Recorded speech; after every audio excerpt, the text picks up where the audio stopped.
여러 금융거래 내역이라든가 소득증빙자료, 또 부채 관련 서류들, 그리고 가족분들 진술서 같은 것까지 포함되어 있더라고요. 네, 맞습니다. 개인 회생이나 파산 신청 사건에서는 아주 전형적으로 제출되는 서류들이라고 할 수 있죠. 그렇죠. 저희가 오늘 이걸 살펴보는 목표는 이 제출된 자료들을 통해서 한 개인, 그리고 그 가족의 재정 상황이 어땠는지, 또 왜 파산 신청까지 이르게 됐는지, 그 배경에 숨겨진 핵심 정보들을 좀 명확하게 파악해보는 겁니다. 네, 좋습니다. 한번 깊이 들어가 보시죠. 우선 서류 목록부터 좀 볼까요? 보니까 KB국민은행, 신한은행, 우리은행, 여러 은행 거래 내역이 쭉 있고요. 보험료나 연금 납부내역, 세금 관련 증명서들도 보입니다. 네, 기본적인 재정 흐름을 파악하기 위한 자료들이죠. 그리고 채무자분은 직업이 주식 서초택시 소속이라고 되어 있네요. 택시기사로 일하고 계신 걸로 확인되고요. 배우자분하고 자녀분 관련 자료도 같이 제출이 됐어요. 네, 가족 관계나 부양가족 여부 같은 걸 확인하기 위한 서류들이 포함되죠. 근데 특히 눈에 띄는 게 2022년 1월, 2월, 4월 이렇게 여러 차례에 걸쳐서 자료가 추가로 제출됐더라고요. 이건 왜 그런 걸까요? 한 번에 다 내는 게 아닌가요? 그게요. 보통 법원에서 보정명령이라는 걸 내리기 때문입니다. 그러니까 법원이 사건을 심리하다가 좀 더 명확하게 확인해야 할 부분이 있다거나 아니면 설명이 부족하다고 판단될 때 추가 자료나 소명을 요구하는 거죠. 그럼 법원에서 뭔가 더 자세히 알고 싶어서 요구했다. 이렇게 보면 되겠군요. 네, 맞습니다. 여러 번 자료가 제출됐다는 건 그만큼 법원에서 좀 꼼꼼하게 살펴봤다. 혹은 채무자 측에서 소명해야 할 내용이 많았다. 이렇게 해석할 수 있습니다. 그렇군요. 이 자료들을 보면서 좀 흥미로웠던 점이 채무자 본인 이야기만 있는 게 아니더라고요. 그렇죠. 그게 이 사건의 특징 중 하나인데요. 채무자 본인뿐만 아니라 배우자분, 자녀분, 심지어는 부모님까지 관련된 금융거래 내역이나 부채 내역이 상세하게 드러납니다. 부모님까지요? 네, 일부 거래 내역에 그런 정황들이 좀 보여요. 그러니까 이게 단순히 한 개인의 재정 문제가 아니라 그야말로 가족 전체가 경제적으로 아주 복잡하게 얽혀 있는 상황이라는 걸 보여주는 거죠. 와, 가족 전체가 얽혀 있다. 그게 구체적으로 거래 내역에서 어떻게 나타나는지 좀 더 설명해 주실 수 있을까요? 네, 예를 들어서 2020년 거래 내역을 한번 보면요. 채무자분의 택시 운전 수입, 그러니까 급여가 입금되는 거 외에도 배우자분이나 자녀분 이름으로 보이는 돈이 들어오고 나가고 하는 기록들이 꽤 많이 보입니다. 가족들 간에 돈이 오고 갔다는 거군요. 네, 그럴 수도 있고 아니면 가족 명의 계좌로 활용했을 수도 있고요. 또 보면 대출 상환으로 추정되는 좀 큰 금액들이 특정 날짜에 이렇게 딱딱 나가는 패턴도 보이고요. 대출 상환, 누구의 대출이었을까요? 그게 채무자 본인 것일 수도 있고 아니면 가족의 다른 구성원 것일 수도 있겠죠. 특히 우리은행 특정 계좌번호는 생략하겠습니다. 의 2020년 거래 내역을 보면 자녀분의 대학 등록금 명목으로 송금된 기록이 있어요. 등록금 지원? 네. 그리고 또 결혼 비용 일부를 보태준 걸로 보이는 그런 송금 내역도 확인이 되고요. 그러니까 채무자 본인의 수입과 지출 외에도 가족 구성원들의 중요한 이벤트나 필요 자금이 이 계좌를 통해서 거래된 흔적들이 나타나는 거죠. 그렇군요. 정말 가족들의 돈 문제가 다 얽혀 있네요. 이게 진술서 내용하고 연결해 보면 그림이 더 명확해질 것 같은데요. 맞습니다. 진술서가 아주 중요한 단서들을 제공하는데요. 진술서 내용을 보면 채무자분은 1988년에 배우자분과 결혼하셨고 이후 군 복무를 마치고 1994년에 서울로 이사를 와서 그때부터 택시 운전을 시작하셨다고 해요. 꽤 오래 택시 운전을 하셨네요. 네, 그렇죠. 배우자분은 간병인으로 일을 하셨다고 하고요. 근데 이제 부채가 발생하게 된 계기가 좀 안타까운데요. 과거에 배우자분께서 프랜차이즈 식당 창업을 시도하셨다가 그게 잘 안 됐던 모양이에요. 창업 실패. 그때 처음 빚이 생긴 거군요. 네, 진술서상으로는 그렇게 시작된 걸로 보입니다. 초기 부채가 발생했고 그걸 해결하는 과정에서 이제 소위 카드론, 그러니까 신용카드 회사에서 받는 장기 대출이죠. 그런 걸 이용하기 시작했고 카드론이면 이자가 꽤 높지 않나요? 네, 그렇죠. 그리고 그게 또 막히니까 저축은행 같은 제2금융권, 심지어는 대부업체 같은 제3금융권까지 손을 뻗치게 된 걸로 보입니다. 이 과정에서 부채가 정말 눈덩이처럼 불어난 거죠. 고금리 대출의 악순환에 빠지게 된 전형적인 모습이라고 할 수 있습니다. 아, 정말 안타깝네요. 근데 진술서에 자녀분 역할도 꽤 비중 있게 나온다고 하셨잖아요. 네, 맞아요. 따님이 한 분 계신데 대학 졸업하고 간호사로 취업을 하셨다고 해요.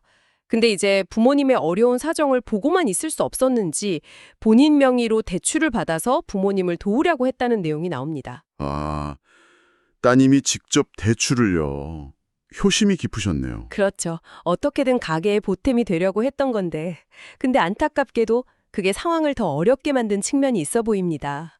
왜냐하면 따님 본인 명의로 대출을 받다 보니 결국 따님의 신용등급에도 문제가 생겼을 가능성이 높거든요. 그렇죠. 사회초년생인데 신용등급이 떨어지면 네, 그러면 이제 나중에 정말 필요할 때 대출을 받기가 어려워지거나 받더라도 더 높은 금리를 부담해야 하는 상황이 올 수 있죠. 그리고 추가 대출도 어려워지면서 결국은 가족 전체가 더 이상 어떻게 해볼 수 없는 재정적인 한계 상황에 부딪히게 된 것으로 보입니다. 와, 그 진술서 내용이 정말 좀 마음이 아프네요. 네, 특히 2021년 4월에 따님이 직접 쓴 편지가 별첨 1일로 첨부되어 있어요. 아마 법원에 가족의 절박한 상황을 설명하고 선처를 호소하려는 그런 의도였지 않을까 싶습니다. 그 내용까지 보면 정말 복잡한 심경이 들죠. 그러니까 부모님을 도우려던 따님의 노력이 결과적으로는 가족 전체의 부채 부담을 더 키우고 따님 본인의 미래에도 좀 영향을 미치게 된 그런 상황인 거네요? 바로 그 점이 이 사건에서 우리가 주목해야 할 핵심 중 하나입니다. 채무 변제를 위해서 자녀까지 나섰지만 결국 그것이 또 다른 부채 부담으로 이어지는 그야말로 부채의 악순환 고리가 형성된 거죠. 물론 그 과정에서 노력을 안 한 건 아닙니다. 노력이라면 어떤? 제출된 서류 중에 보면 현대캐피탈이나 다올저축은행 같은 곳에 부채를 완납했다는 증명서들이 있어요. 일부 채무는 어떻게든 정리를 하려고 애쓴 흔적들이 보입니다. 아, 갚으려고 노력은 계속하셨군요. 네. 하지만 그 완납 증명서가 있다는 게 모든 빚을 다 갚았다는 의미는 아니죠. 여전히 해결하지 못한 부채가 훨씬 더 많았던 걸로 보입니다. 예를 들어서 아까 말씀드린 따님 명의의 부채만 해도 확인되는 것만 대략 5,500만 원짜리 하나, 또 1,100만 원짜리 하나 이렇게 남아있는 걸로 추정이 되거든요. 와, 따님 앞으로만 그 정도면 전체 부채는 정말 상당했겠네요. 그렇죠. 전체 부채 규모는 이 자료만으로 정확히 특정하기는 어렵지만 여러 정황상 상당히 컸을 것으로 짐작됩니다. 결국 일부를 갚는 노력만으로는 이 눈덩이처럼 불어난 부채의 흐름을 막을 수는 없었던 거죠. 도움을 주려던 선의가 오히려 가족 전체를 더 깊은 늪으로 밀어넣는 결과가 된 참 안타깝지만 우리 주변에서 사실 종종 볼 수 있는 상황의 전형적인 모습입니다. 네, 정말 안타까운 상황이네요. 그러면 이 가족이 보유한 자산은 어느 정도였는지 또 좀 궁금한데요. 부채가 그렇게 많은데 혹시 뭐 집이라던가 다른 재산은 없었을까요? 자산 관련해서 제출된 자료를 보면요. 일단 채무자 본인 명의로 2004년식 쉐보레 차량, 모델명이 XC70이라고 되어 있는데 이게 한 대 있습니다. 연식이 꽤 됐죠. 2004년식이면 네, 오래됐네요. 네. 그리고 배우자분과 자녀분의 소득 및 재산 관련 자료도 제출이 됐는데 배우자분의 경우에는 중앙대학교 병원에서 발생한 소득 내역이 확인됩니다.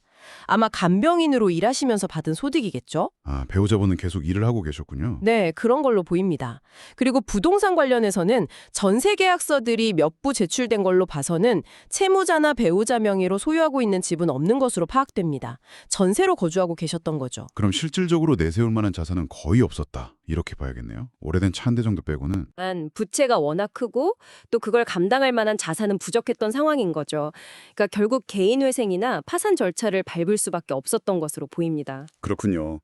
오늘 이렇게 쭉 자료들을 짚어보니까 정말 한편의 드라마 같다는 생각도 드네요. 네, 오늘 저희가 살펴본 이 자료들은요, 한 개인의 재정적 어려움이 어떻게 시작돼서 그게 배우자, 자녀에게까지 영향을 미치고 결국 가족 전체의 문제로 확장될 수 있는지 그 과정을 아주 생생하게 보여주는 복합적인 사례입니다. 그렇죠. 그리고 그 과정에서 가족들이 어떤 노력을 했고 또 어떤 좌절을 겪었는지 이런 건조해 보이는 금융 기록들하고 또 절절한 개인의 진술, 편지 같은 것들이 서로 교참하면서 상황의 심각성 그리고 그 이면에 숨겨진 이야기들을 아주 입체적으로 드러내고 있죠. 네, 맞아요.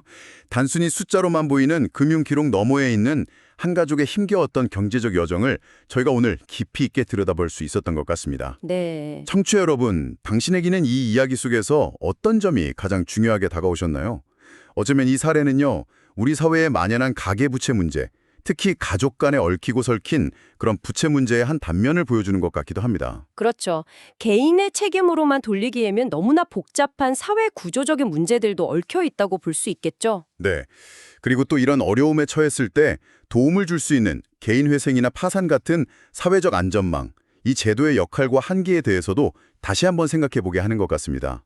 오늘 이야기가 여러분께도 한 번쯤 곱씹어 볼 만한 질문을 던졌기를 바랍니다. 네, 충분히 그럴 만한 이야기였다고 생각합니다. 오늘 깊이 있는 분석 감사했습니다. 네, 감사합니다.